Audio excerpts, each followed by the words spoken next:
Experience in politics and in the nation's capital, and then experience outside elected office, primarily in the business world. Two different backgrounds, two different approaches from candidates. Today, we'll talk about the people running for senator from Florida. You'll hear from a United States congressman and from a Florida business leader on This Week in Jacksonville. And thank you for joining us. Plenty of talk about the presidential campaign so far this year, but there will be plenty more in the remaining 6 months. So this morning, we're closing the loop on introducing you to the candidates for U.S. Senator from Florida. You're going to hear from Democrat Patrick Murphy in just a moment.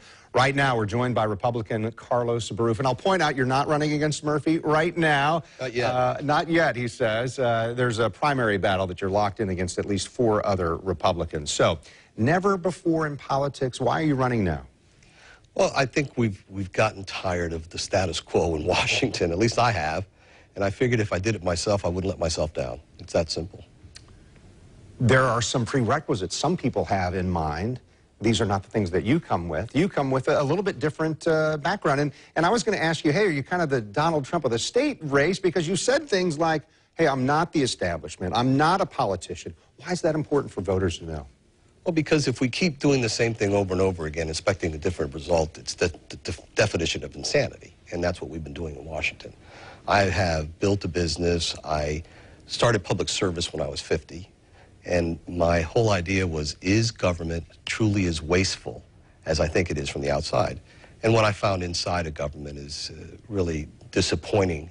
If the public knew how bad their money is treated, they would never vote for a tax increase, because the waste at the local level and at the state level that we encountered at the water management districts was really disrespectful. And wanted to point that out. That was something I saw in doing research about you, and some of your background was work that you kind of pointed to as a victory with the Southwest Florida Water Management District. What did you find there? Because I know you tried to reduce some expenses, right? Oh, we reduced the expenses from $112 million a year to $68 million a year, so $44 million a year.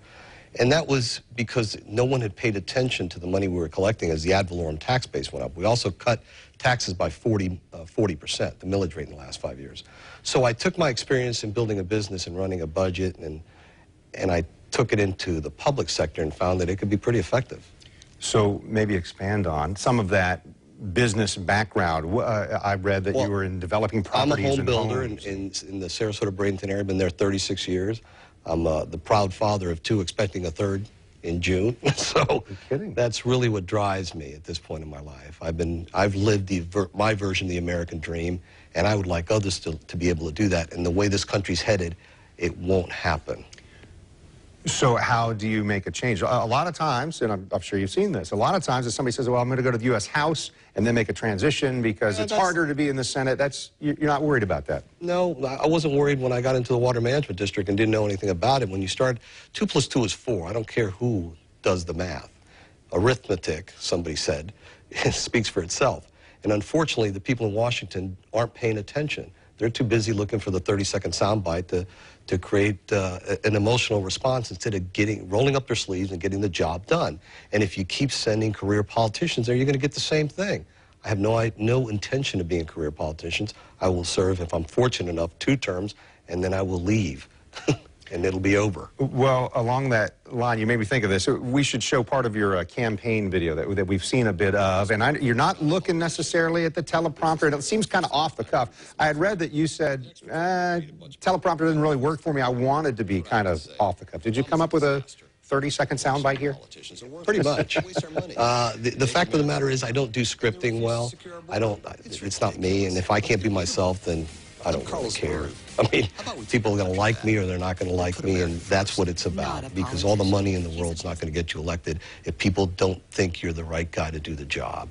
And at the end of the day, I'm used to working 60, 70 hours a week my whole life, and it's paid off for me.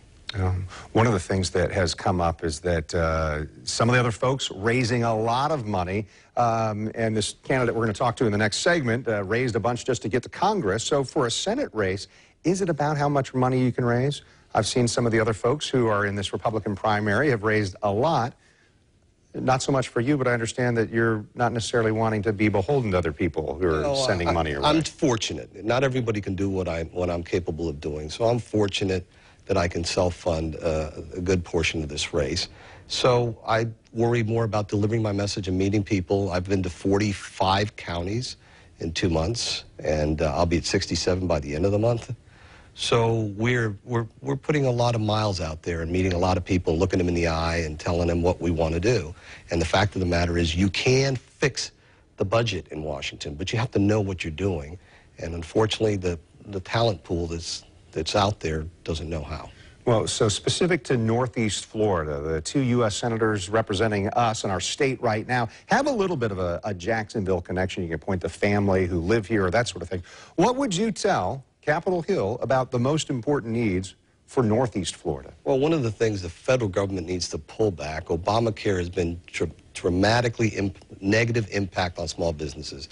The reason you don't have wage growth in this country is because the cost of doing business is being impacted negatively by the federal government. So when people are under pressure like they have been for 8 years and you don't see any wage growth, it's because the businesses can't afford to give them any more pay. It's unbelievable that people don't understand the reach and the scope of the federal government and what it affects small business owners like myself, which produce 66% of the jobs in this country. Well, there is a push on maybe the other side of the aisle to say, hey, let's raise minimum wage. That seems in contrast to what you're talking about here. Well, I met with a sheriff in the Panhandle, and he gave me an interesting sound bite.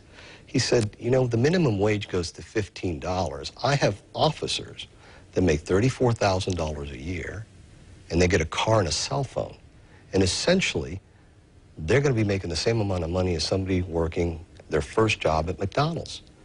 Think about the repercussions of that, the morale of that department. It doesn't seem justified to me. So I don't agree with the minimum wage issue. So last thing, we got about 30 seconds here. Why should someone vote for you when you're not from Northeast Florida? And we've got a candidate who can say, yeah, I'm from Northeast Because Florida. I plan on representing all of Florida, and at the end of the day, who's going to do the job and who's going to get taxpayer relief? And I think we can do that better than others. All right. Carlos Baruf, great to meet you today and hear from you. Appreciate your time. Thank you for having me. So coming up, Patrick Murphy. He's running for Senate on the Democratic side. We spoke with a 33-year-old from Jupiter this week as well. That interview is next. Every Hyundai dealer, every Hyundai in stock. One mega Memorial Day sale. All month long, your Hyundai dealers are giving you countless ways to save. Plus, America's best warranty. 10 years, 100,000 miles. That's 5 years longer than the competition. During Hyundai's mega Memorial Day sale, get our best deals of the year. Buy new Sonatas with 0 APR for 60 months, plus $2,250 bonus cash. Buy new Elantras with 0 APR for 72 months, plus $1,750 bonus cash at your Greater Jacksonville Hyundai dealer. It's time for Jacksonville's 20th Annual Senior Expo, sponsored by the City of Jacksonville. Learn how to make investments work for you. Discover exciting travel opportunities, ideal retirement living options, health, recreation, and fitness. Plus, you can win hourly door prizes and drawings. The Jacksonville Senior Expo, Wednesday and Thursday, May 18th and 19th, from 9 to 3 at the Prime Osborne Convention Center. Admission and parking are free. The Senior Expo, 2 full days of great entertainment. Someone once told me that their replacement teeth felt like marbles in their mouth. Can you imagine? And that they make a different sound when you chew. That's just weird, right? But things are different with Highbridge. These teeth are made to look, feel, and function more like real teeth. And unlike other options, Highbridge can do it all in one office. Simple. Call your Highbridge certified doctor today.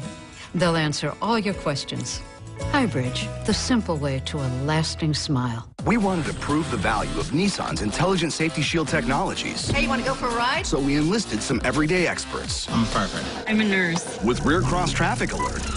It worked. Blind spot warning. And forward emergency braking that could stop your car for you. Get to Nissan's Safety Today event. And for a limited time, save up to $2,000 on select models. We might be out of a job. Shop your local Nissan store and choose Nissan.com today.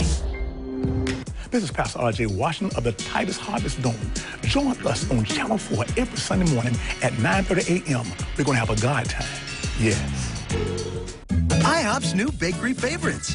Try cupcake pancakes filled with festive rainbow sprinkles or our delicious chocolatey red velvet crepes. new bakery favorites. Another great reason to come together over breakfast at IHOP. Join me May 20th at the Clara White Mission for the Miracle on Ashley Street. We'll see you at lunch. It drives your family nuts. The Wi-Fi's out again. Wi-Fi woes. Seriously? It happens all the time. You pay big every year, and it's always so slow. But why? Did you restart? Too many devices connected. The thing in your kitchen that's zapping your connection. And on news4jax.com, how to check for dead spots in your own home. Why can't anything work? Wi-Fi killers. Monday on News 4 Jax starting at 5. You're watching This Week in Jacksonville with Kent Justice. Thanks for staying with us on this Sunday morning. So we're committed to introducing you to each of Florida's candidates for the United States Senate. One person will replace Marco Rubio after the general election takes place in November. So this morning, Congressman Patrick E. Murphy joining us represents Florida's 18th congressional district. That includes northern Palm Beach, Martin, and St. Lucie counties. So tell me just the basic passion that you have. Why serve an elective office? Yeah, well, first of all, thank you for having me on the show. It's an honor to be here, and I've enjoyed getting around the state, meeting as many new people as possible. And, just quick bio of who I am. I was born and raised in the Florida Keys, grew up fishing, diving in or outdoors, and grew up in a construction family. My dad never graduated college, said, son, your first job is going to be digging holes and pouring concrete. So I was a day laborer growing up and ended up getting my CPA license and started a small environmental company after the BP oil spill and really started paying attention to the extremism in Washington, D.C., the divisiveness, the really lack of any action, and got very frustrated with what I was seeing. And ended up running against a congressman named Alan West in 2012. Ended up winning in what turned out to be one of the more expensive races in congressional history because we had a group of people that believed in us. And I look at what's happening now in our country, and I'm proud of the sort of progressive values I've fought for, whether that's protecting a woman's right to choose or whether that's protecting programs like Social Security and Medicare. But I'm equally proud of being able to work with people to get things done because we are at a tipping point. Right? The middle class is disappearing in this country, right? Climate change is real, right? The Supreme Court is in the balance. I mean, there are things that have got to be addressed, and the bickering and nonsense is killing this country. So I want to get more done for the country, and that's what drove me to run for the House in the first place, and what's now driving me to run for the U.S. Senate. Yeah, so tell me a little bit about that, because you mentioned 2012 ran. That was just a couple years removed, I guess 4 years removed, from establishing yourself as a supporter of Republicans. So there was a change, a party affiliation. Why? Yeah. First of all, I've been elected to the Congress as a Democrat twice. Like many people, when I was, a kid and, got into politics and registered to vote, I looked at my dad, right? My dad's my best friend and my mentor, and he's a Republican. So I said, heck, I guess I am too, probably like a lot of people. Started paying attention more and more. Iraq war came around and thought we were being lied to as a country. That is still think it's one of the biggest mistakes we've ever made.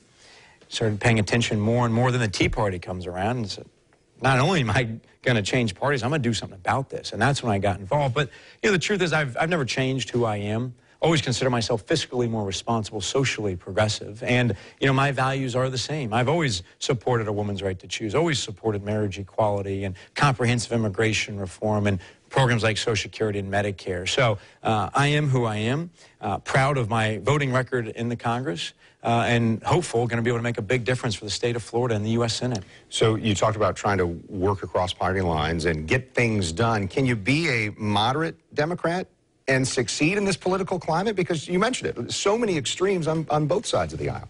Well, as I mentioned, I would consider myself fiscally more responsible, right? I'm a CPA, I'm a small business guy. I want to find that middle ground to get things done. The truth is, anybody that goes to Washington, D.C., thinking they're going to get 100% of what they want, this my way, the highway idea, it's not going to work. It's not what happens in your family. It's not what happens in business, right? You got to find the middle ground. And that's exactly what we have to do.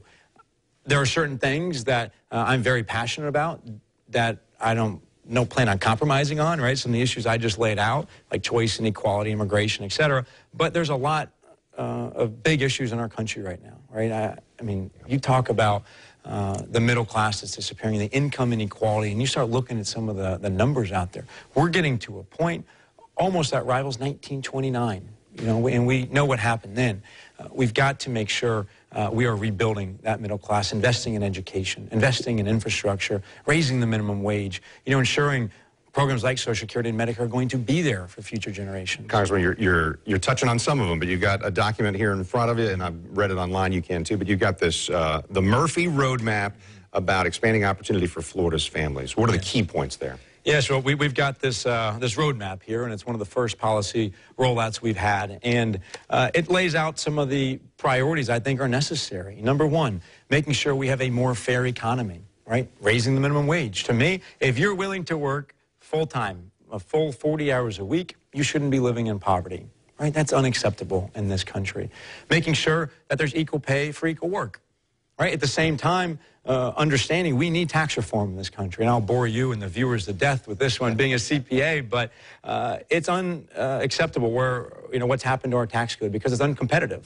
The difference between the C Corps and the big businesses and the small businesses isn't fair, but equally, we are not competitive globally anymore. We're not even in the ballpark. So we need comprehensive immigration reform. And as a small business person, the first to talk about regulations. And oftentimes people say, oh, Patrick, more regulation, less regulation, the Republicans, the Democrats. It's not about that. It's about smarter regulations, right? Regulations that are tailored to the size of the business and the business itself. At the same time, ensuring we're investing, right? There's $2.5 trillion offshore right now. Bring that money home. Put it into roads, bridges, schools. Those are middle-class jobs that can't be exported. And looking at things like home ownership, right? To me, that is one of the primary ways people in this country build equity, is in that first home. But it's getting harder and harder. If you can get into a first home. If you can, there's a whole generation, especially the millennial generation that I'm part of, that because of the student debt they have, they're 10, 15 years behind. Let me squeeze in one more question. They're already out of time. Your campaign recently pointed to Donald Trump and said, hey, any of the folks on the GOP side aren't going to have the right answer. And specifically, let's talk about choosing the next justices in the Supreme Court. How do you feel about that? I mean, to me, one of the most important things of this election will be the U.S. Supreme Court. Those are decisions that last a lifetime, right? Those justices are there 20, 30 years. There's at least one vacancy. Some people think there might be one or two more in the next administration. When you look at polling and you ask me, more and more Americans have faith in the Democrats to put a Supreme Court justice in there that's going to represent our values and stick to what previous courts have upheld. And you look at some of the mistakes, I would say, in recent history of the Supreme Court, things like Citizens United. One of the biggest mistakes that Supreme Court, I would say, has made is allowing this, you know, money that is undisclosed, millions and millions of dollars to be spent in our political process, oftentimes negative ads that deter people from even voting. So we need some real changes. All right. Congressman Patrick Murphy, U.S. Senate candidate, appreciate getting to meet you and share some time with you today. Yeah, thank you. So stay with us. We'll have more on This Week in Jacksonville.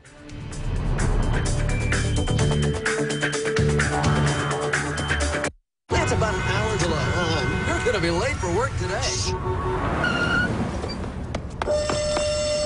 Fire drill. Now that's a pleasant surprise. Just like finding out that with Direct Auto and Life Insurance, you can get a low rate regardless of your driving history. At Brakes for Less, all we do are brakes. And not just a two-wheel brake job, all four wheels for $139 on any car, truck, or SUV, foreign or domestic. All with a parts and labor guarantee. And we know your time is important, so we'll have you in and out fast. And remember, everyone wins Wednesday, when every job is 15% off. Brakes for Less, with 8 locations throughout Jacksonville, Orange Park, Jacks Beach, and St. Augustine. The home at 200 Pine Street. The agent. The office. The agent out of the office. This is what you see. This is what you don't see. The hustle. The huddle. The drawing board. The shuffle. The open house. The bees buzzing. The buyer. The gentle nudge. The leap of faith. The offer. The negotiation. The pit bull. Finding the middle ground. The sigh of relief. The close. The sign of a RE/MAX agent. When one of our clients has been involved in an accident, they need our help. They actually need our protection. We are trying to protect everything in their lives, and that's what a personal injury practice does. Give us a call. Harrell and Harrell. Don't settle for less than you deserve. Nissan invited some everyday experts. What do you do for a living? Firefighter. I'm a police officer.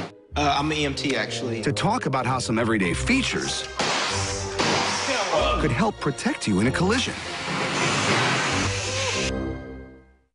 Then we showed them how Nissan could help you avoid a collision altogether. Hey, you want to go for a ride? Nissan's Intelligent Safety Shield technologies with rear cross traffic alert. It works, huh? Blind spot warning. Should I change lanes? No. Whoa. Predictive forward collision warning and forward emergency braking, which could stop your car for you. That's exactly how it happens. Get to Nissan's Safety Today event, and for a limited time, save up to $2,000 on select models. So what do you guys think? It'll definitely help save lives. We might be out of a job. Shop your local Nissan store and choose Nissan.com today. That's about an hour drive. You're going to be late for work today. Fire drill.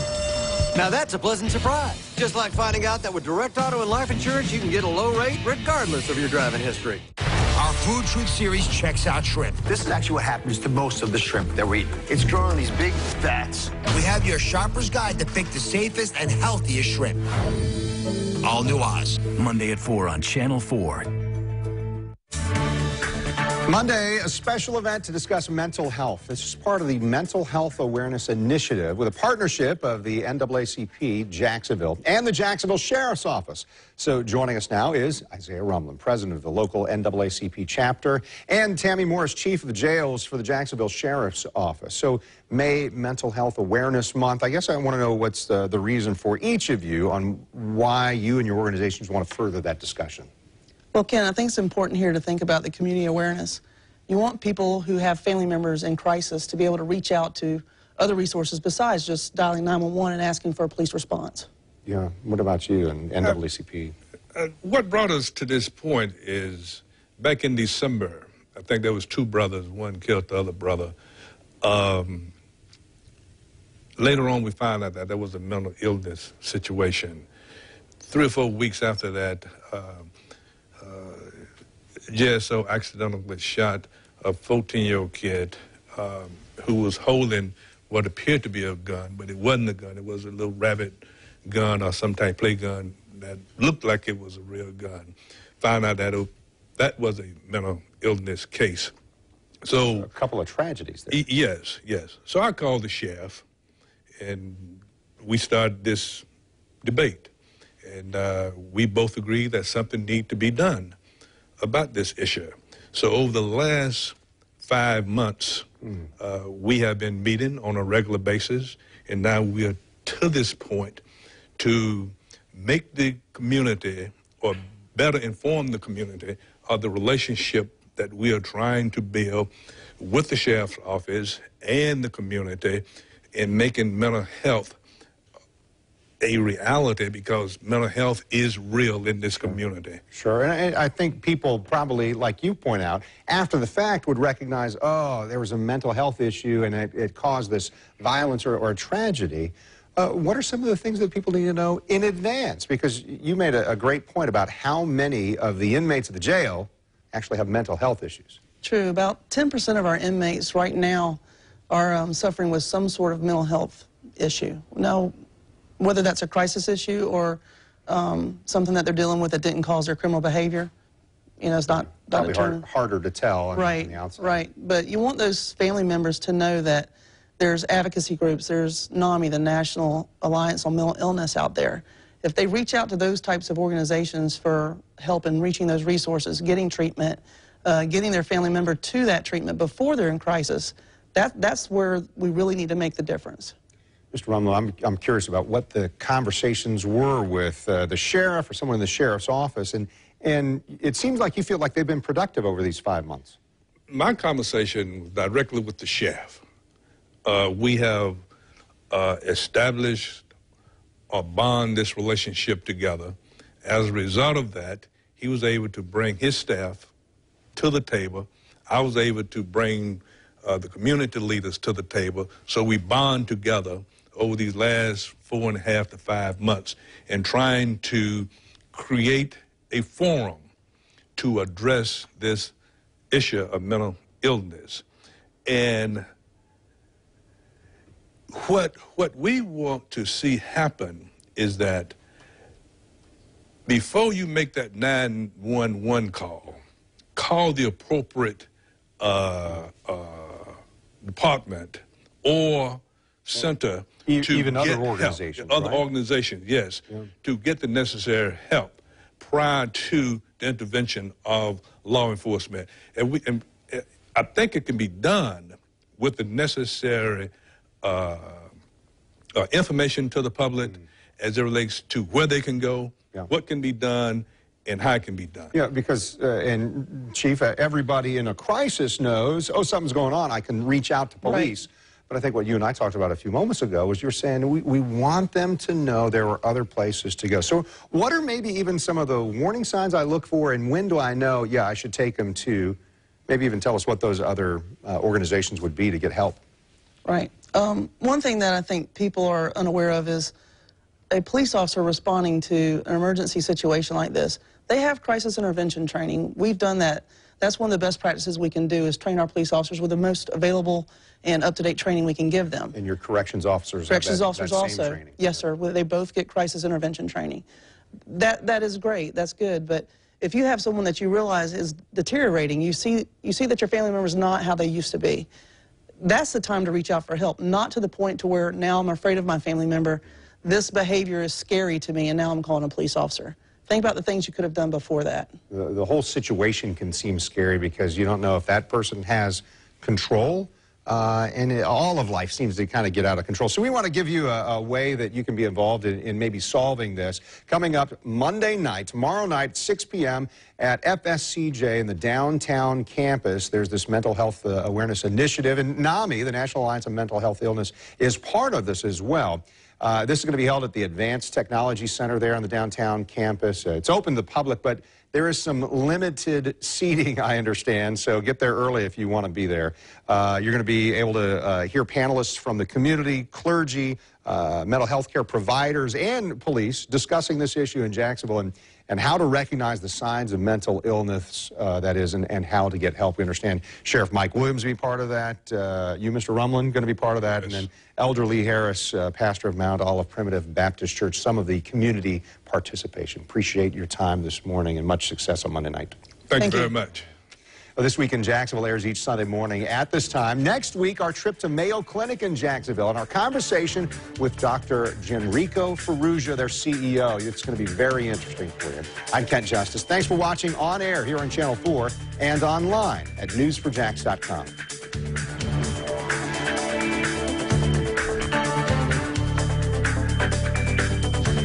At News4Jax, we're always covering the news, even when we're not on TV. Stay informed, on the go, and online at News4Jax.